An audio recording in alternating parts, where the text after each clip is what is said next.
Merci Madame la Présidente, chers collègues.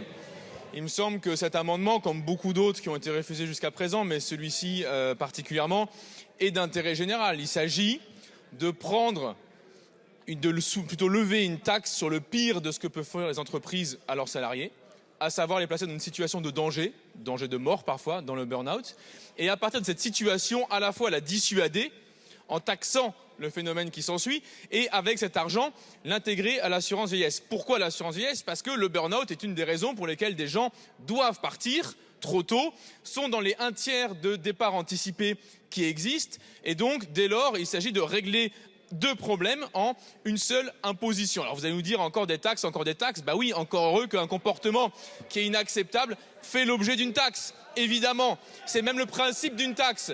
Et si cette taxe devait rapporter 0 € demain, tant mieux, puisque une fois que les burn-out auront disparu, tous les départs anticipés qui coûtent extrêmement cher auront aussi disparu. Donc, tout cela est d'une rentabilité totale. Et à propos de burn-out, moi j'ai le sentiment que du côté ministériel, ça peut arriver, on est parfois très chargé, parfois on manque de temps pour revenir sur ces dossiers, et je l'entends, je le comprends, mais pour vous l'éviter, et pour nous l'éviter à tous, je vous propose de nous répondre maintenant sur la raison pour laquelle certains salariés partiront avec 43 ans à tirer, d'autres 44, selon l'année à laquelle ils et elles ont commencé, de manière tout à fait indifférente à leur âge réel. S'il vous plaît, répondez-nous.